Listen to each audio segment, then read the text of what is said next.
Hey, welcome everybody to Dooner's Guide through Weirdoville, episode 2. So I'm going to start off with a little experiment here. We're going to play you Nose Hair number 2, Mr. Ted Franco. So bear with me as I head over to my new record player and play this for you folks.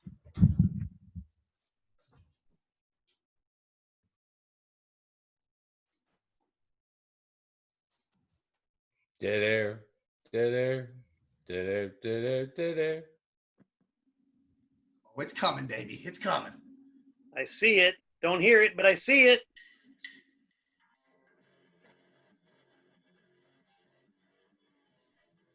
I still see it.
Perfect timing.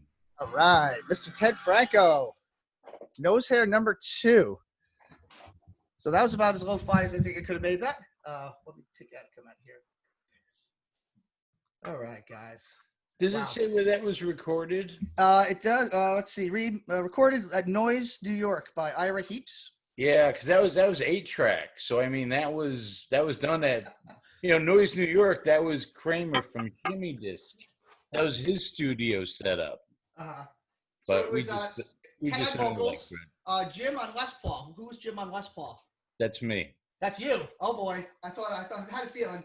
And Omar on Strat. Yeah. Who's Omar? Omar, he was actually the guy who came in the other day. I think you were there briefly. He's a friend of John Franco's. He lives over in Buchanan. He's been part of that posse for forever. So he played a lot of the guitar. Like I play the low do do do do do, and then he plays the higher.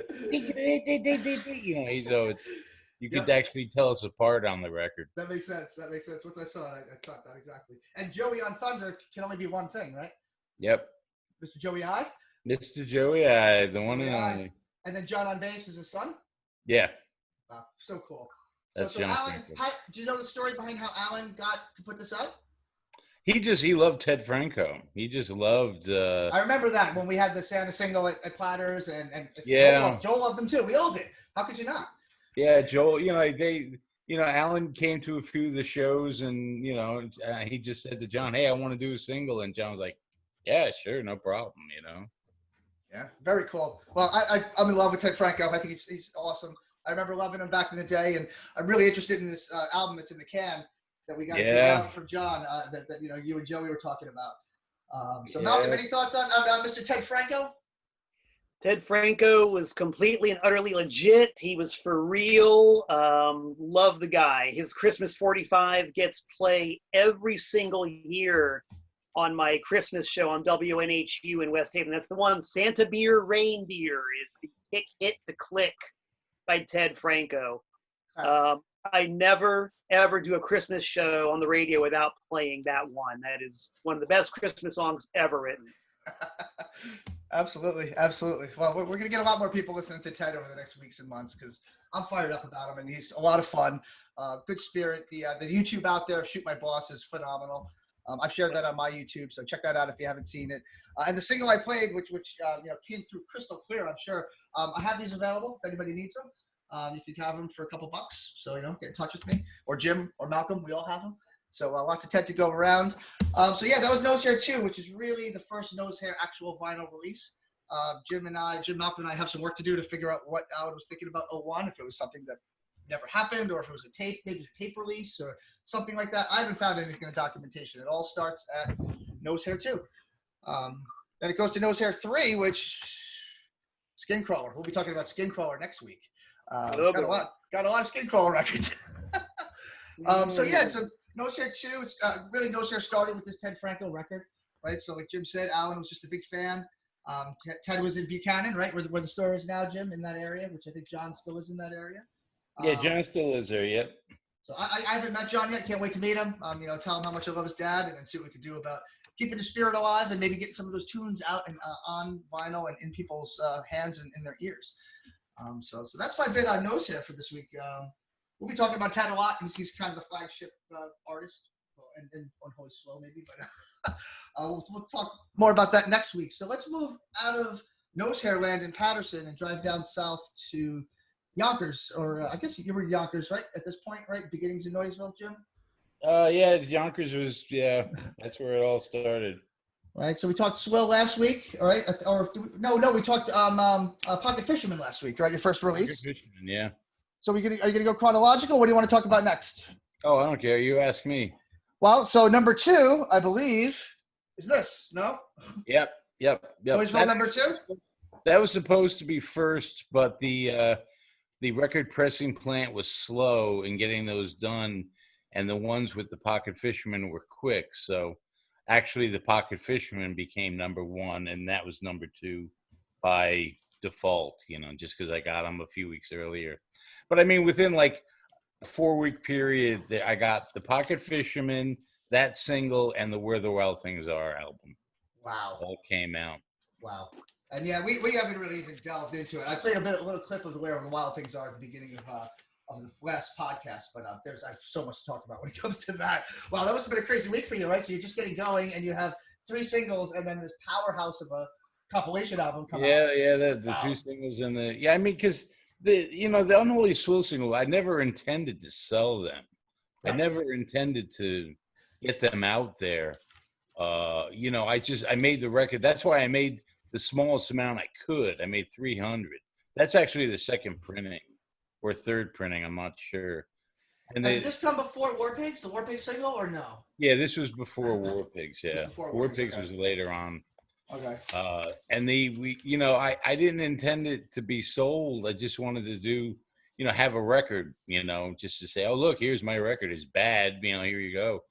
And I remember at the time I was working with at the record stop in Hartsdale. And so I used to deal with a lot of the distributors, and I used to deal with Caroline Records. Sure. And the guy said, hey, send me 20 copies. I'll see if I can get them around.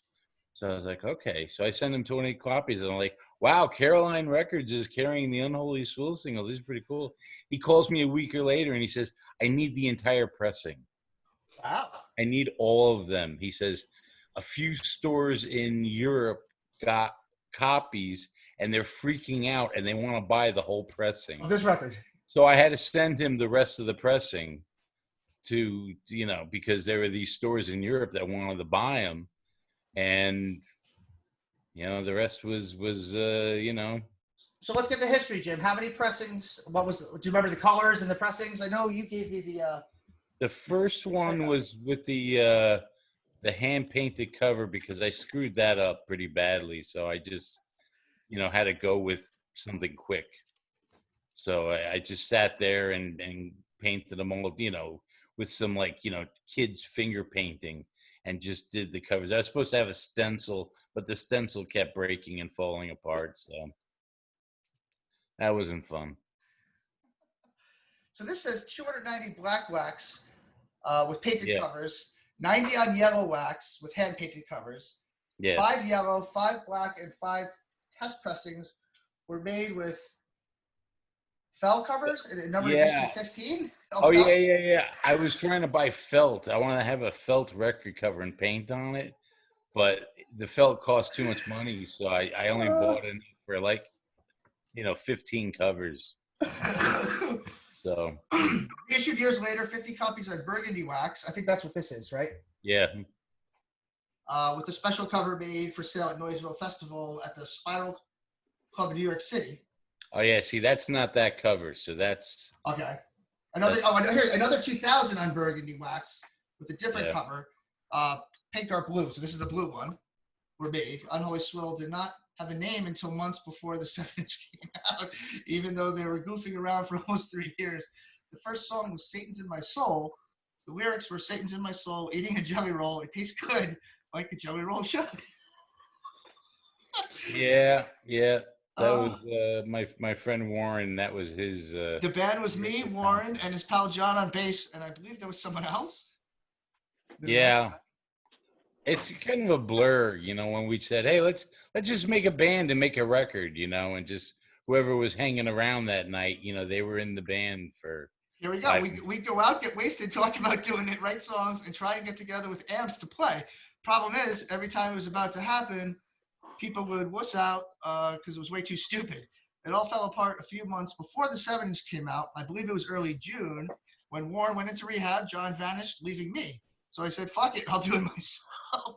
So I sat down and recorded the song to myself. The first 2 tries were recorded, produced. The first 2 tries at recording produced My Dog and Glue Factory. Both appeared on the Stink Monster Goes Wilding cassette.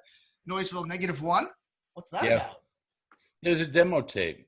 You have it? Because I recorded a bunch of songs and none of them were very good. So instead of just erasing them, I just stuck them on the tape. We got to hear them. They were the horrible early Unholy Swell songs. Early horrible. Actually, there's outtakes. We got to hear that. I have a CDR of it at the store. Tony Pradlick made a CDR because I guess there were 2 different versions of the demo tape, and that one demo had a certain number of songs, and then the other demo had more, so he put both of them on one CD. So great! I got to hear that. Yeah, it's pretty bad. It's really bad. But this attempt was scrapped for the next 2 songs, which became the single. "Wanna Be God" is my best Henry Rollins imitation. If I sounded anything like Henry, I'm sure no one would have cared. "Where's That Damn Cat" is about the janitor who worked in mine Warren's building where we grew up. He had a cat named Mama, and we'd get drunk and chase it around the hallways calling, "Mama, Mama, Mama, say no more." Yeah. I don't think anyone would want the single, but a week or 2 later, Caroline Records had it. That's. Oh, I got the story right there. Oh, yeah, man. Yeah, you put it all in here. The buyer called up saying he wanted to buy the rest of the stock out because there were 2 stores in Germany who really wanted them. So I did. Got a letter from Forced Exposure saying they liked it and wanted to buy some. So I did. The legendary review where they said, could use entire pressing, never made it in that issue, thanks to a miscount in the layout of pages. This was a 7-inch that made Noiseville what it was. To this day, I get requests for the single. I got a dandy write-up from Byron Cohen and Spin. Some autograph company wrote me asking for Unholy Swell autographs for their files. That way they can authenticate signatures on the market. Oh, that's badass. I think I signed one name with my toes, the other was X, and the third was my uncle's dog's paw print. That's legendary. That's legendary. Wow. Wow, so there it is. It's funny, Jim, because you told the story and we were able to fact check you with your own facts. I know, that's pretty and good. you were accurate. Hey, that ginseng is working, man. I gotta eat more of that. Yeah. I'm glad you wrote all that down, though. That was great. That was a lot of fun. So these are there any for sale? Do you have these in your store, Jim? Well, you have all of them. I gotta get some back. They're yours. They're yours. I'm just holding them for you. So are any of them for sale? Oh, thanks. Are these for sale? No, they're all for sale. Sure. All right. So come on down to Jim's if you want to get some Unholy Swell. Not the new one, the first one. Duh. So come on down and check that out. All right. So Jim, anything else on Noiseville for this episode you want to discuss? Well, I mean, it just it was all a learning experience for me, because I sent out the records to Caroline and they sold them, and I called them and said, hey, you got to pay me, for those records, And they said, well, you got to make a new one in order to get paid for the old ones.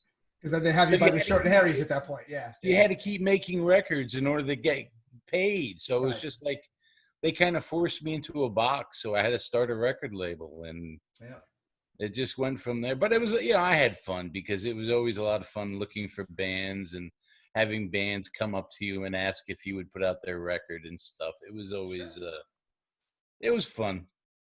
Yeah, and also to our listeners and viewers, if you haven't seen it, Jim had Joey I on his show. It was episode 4. Was it episode 4 or 3, Jim? 4, right? 4. Got me. Episode 4, Big Jim Gibson's Records podcast. They talk about a lot of the Unholy Soul history, some of the first times they played, the trip to Dallas. So if you're interested in Unholy Soul history, that'll fill in some of the gaps. Joey does some great storytelling on that as well. We'll have to have him on here too, Jim, right? We'll have to have Joey come on this. Oh, yeah. Back to Weirdoville, and he's going to come on my show as well. He's always got a lot to say. Yeah, no, he was great on your show. I like what he had to say and how he said it. So we got to bring him into the fold for sure. Especially if we unearth that Ted Franco record. Yeah. Well, that's John Franco. You got to hit him up. Everyone should be contacting deadcityny.com, going there and sending a message saying, "Release Ted Franco's album, you lazy bastard. Do it now." We'll get it. We'll get the campaign going to make sure that music is unearthed. And I'm sure Malcolm will help us. How you doing over there, Malcolm? I'm still here, baby. All right. I think we're ready to drive across the border into Connecticut and talk about TPOS. So last week we talked about Broken Talent, right? And I mentioned that I saw some great pictures you posted and some of the stories. So where are you going to take us this week? Well, we're still pretty much in Broken Talent land, which means we're still marooned in unincorporated Northwest Dade County, Florida. Oh, okay, still in Florida. All right. Where the hairy schleps of Broken Talent and myself are trying to figure out what to do next. We had just released our first record just because we wanted to have something to give to club owners to get a gig.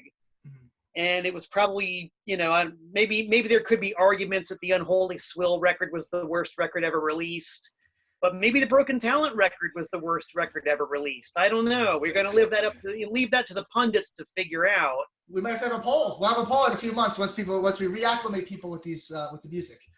Yes, I would put the Onion Town as a Place to Be album up against anything as the worst record ever. Those are fighting words, Mr. Gibson. There's nothing that can top that. You can't listen to the whole album. You can't. It's not possible to listen to both sides. It's by design, though. So fair enough. So you win. That was easy. I'm glad we got that resolved once and for all. We now know what the worst record is of all time. There we go. All right. So we did it. We released the single, and we wanted to keep releasing stuff, but we were all totally broke. Like, none of us had any money. Money was just like a really hard commodity to come by. So we didn't know exactly what to do. We actually recorded an entire session that we wanted to release as a 7-inch, but no money. We just didn't know what to do with it. So right around this time in Fort Lauderdale, Florida, which was north of where I lived, there was this other band called the Gay Cowboys in Bondage. And the Gay Cowboys, in a lot of ways, were the band that Broken Talent aspired to be. They were really funny. They could really play. They were all top shelf musicians. And they're a little bit older than we were. So we really aspired to be the Gay Cowboys in a lot of ways. Now, what year is this, Malcolm? What year is this? What year, what time period? This is 1984. Late, early? Late? We're looking at the summer of 84. Summer of 84. Okay, cool. Thanks. So here we are, summer of 84. We wished we were the Gay Cowboys in bondage. We didn't have any money. We wanted to release something. Now, the Gay Cowboys were very, very, very important to the story of TPOS because they introduced me to a concept that was mind-shattering and mind-expanding at the same time. They had a demo tape, an actual, but it wasn't just a demo tape. Like in the strict tradition of the word, a demo tape is a cassette or a reel-to-reel that you record and you give it to record companies, you give it to booking agents to demonstrate your potential. That somehow morphed into the demo being something that a band would actually make copies of and sell at gigs or through mail order, advertised in Maximum Rock and Roll, advertised in Flipside. It was an actual product. And it was legit. You could make these things at home, go to the print shop and photocopy a bunch of inserts, cut them out with a pair of scissors, fold them, and all of a sudden you had this completely DIY product, which was a cassette album that people would take seriously. They'd pay money for it. And so we said, that's the way to go. Because the Gay Cowboys, their album was called We're Not, if I recall correctly, We're Not Gay, But the Music Is, was the name of the Gay Cowboys album. Cool. And it was, it showed us how to do it. So we followed their path. We took the tracks that we recorded in a friend's 4-track studio, but we only had like 7 or 8 tracks. It wasn't enough for an actual release, so we rounded up some of our friends and bands that we knew and got them to give us tracks. And so we created a compilation tape, which was called Music to Kill Brain Cells. And so it had us, the Broken Talent tracks, had Broken Talent, the Pop Cruds, Verbal Circus, and Fonzie's Nephews, all bands of which were associated with us in one way or another. The Pop Cruds was the band of Marky Awesome, who was Broken Talent's guitar player. Verbal Circus was this sort of one-off noise-making outfit. We would go to open mic nights at various nightclubs in Florida and show up and just make a tremendous racket and try to get thrown out. And it worked on a few occasions. The first time we did it, we had a tape recorder going, so we had a tape of that we put on here, of us getting thrown out of this venue called the Casbah. And then, oh God, I have to put on my glasses to see exactly what this is. Oh, and Fonzie's Nephews were some friends of ours, these younger kids who were in a band called Generic Death. And Fonzie's Nephews was a tape of them just totally screwing around, making up songs on the spot about ducks and eating cat food and going to the football game. Just totally ridiculous, absurd, off the cuff ridiculousness, which, as Jim Gibson probably just told you a second ago, is perfectly fine. There's nothing wrong with that. You make a record of it, you make a compilation tape of it, and people will buy it. I mean, this is really eye-opening stuff. So that's what we did. We put the compilation out called Music to Kill Brain Cells. Totally put the artwork together, if you guys can see this. Totally put it together on a single 8.5 by 11 sheet of paper. We used a typewriter. We used pen and ink. We made 100 of them. And at the various local record stores around town, we sold 100 copies of the cassette. And so that was the actual second release on TPOS that was music related. The second release was a comic book by Big Santa, who was Broken Talent's lead singer. And he was kind of like the Raymond Pettibone of TPOS. He did all the in-house graphics and all the in-house art. And he made these little miniature comic books. Each one was made out of a single sheet of paper, folded into 4 sections and then cut so that it would open up as a little tiny booklet. So that was our second release. And then our next 6 releases after that were all comic books. These 1-page fold and cut comic books. And that's how we did it. And that was based on the factory records model of giving every single project that you did a number and putting it in one master catalog. So the TPOS catalog had records, comic books, cassettes,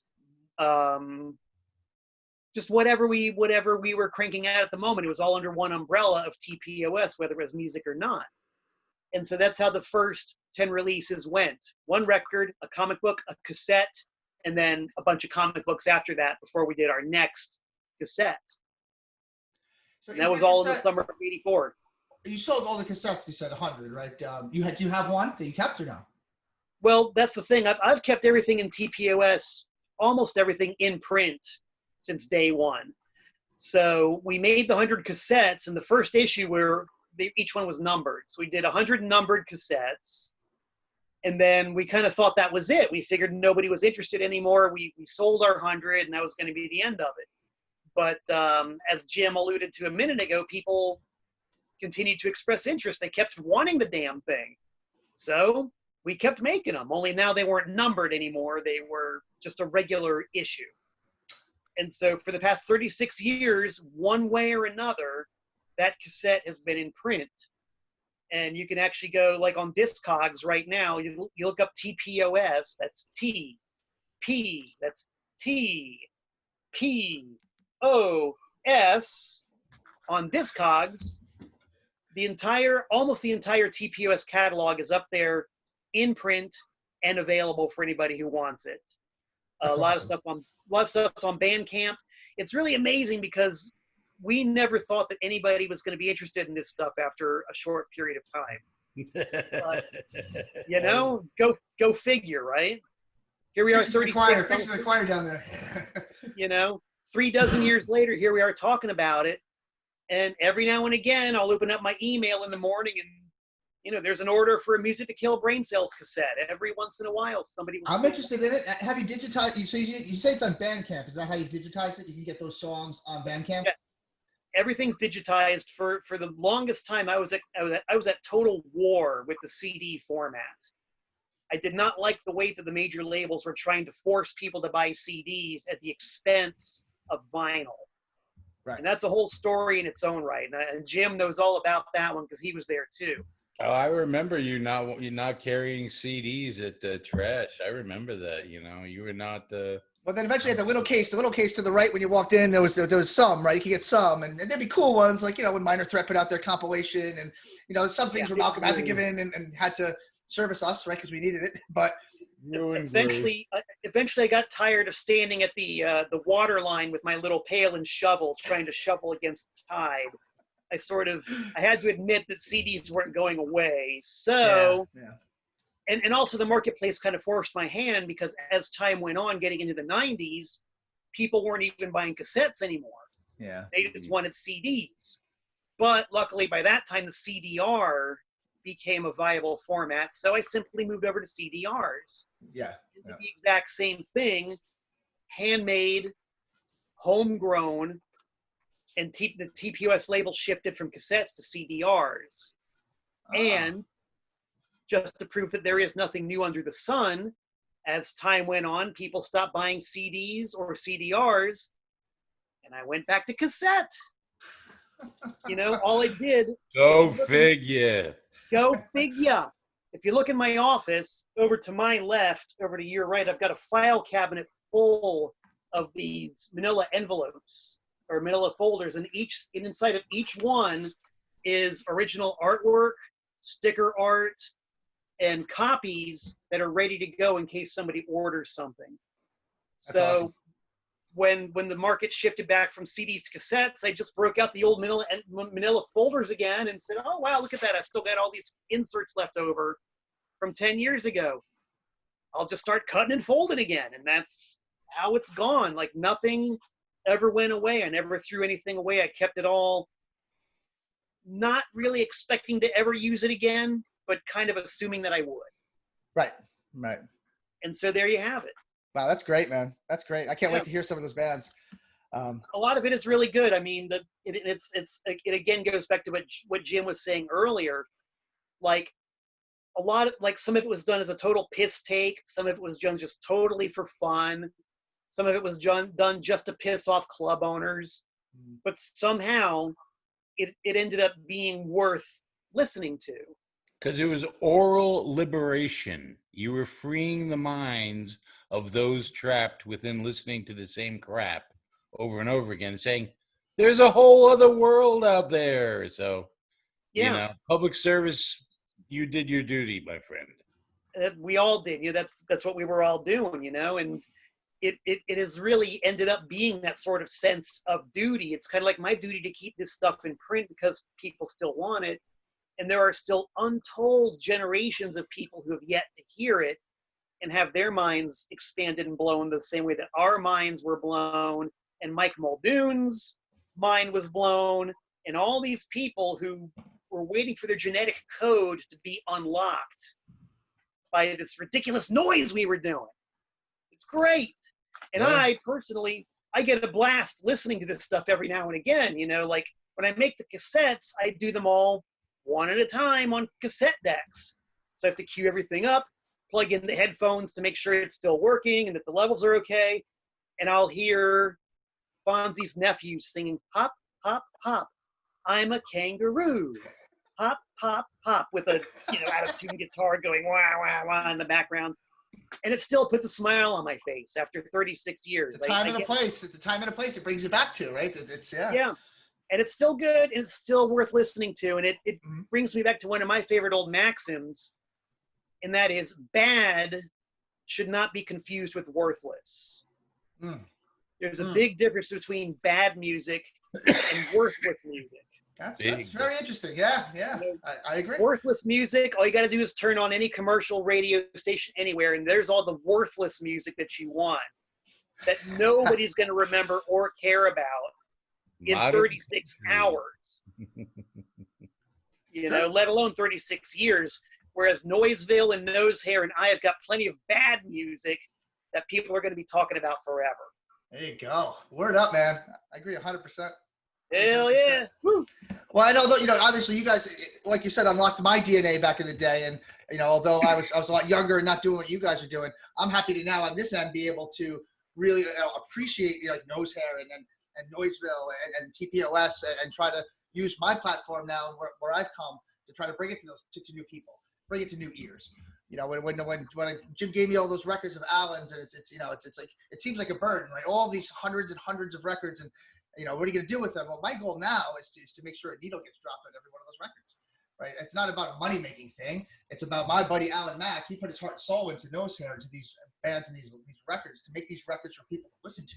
So my goal in life is to make sure a needle drops on every one of them. And not my needle, right? Spread them around the world and get them to people who will appreciate what some might construe as bad music. Some might construe as fucking awesome music too, right? And they might be in the same town, listening to the same record at the same time. But that's my goal with Nosehair is to archive, the spirit of Ted Franco and Swell and Skin Crawler and the bands Alan had, but also to get these records out to people, right? And I know Jim and Malcolm, you're in the same spot. You guys are sitting on gold mines of records and tapes and CDs, and so my goal is to get these Nosehair records out to people, and I know I want to do the same to help with the Noiseville catalog and the TPOS as well, because I think there's a lot of hidden gems out there that people don't know about that we need to get out to them.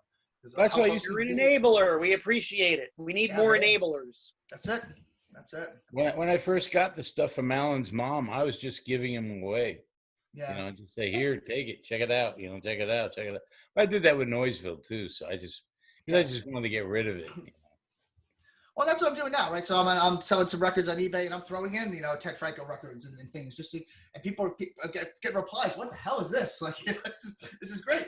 There was one woman, Jim, I had sold the David Bowie album too, right? And she bought it for like $5 or $6 or something, probably the same amount I got it for. But I threw in a Ted Franco and Unhoist. I threw in one of each of the Nosehair records, of 4. And it turned out, so she sent a note about a week later saying, oh, where's the record? It hasn't come yet. And I was like, oh, I tracked it. It's on its way.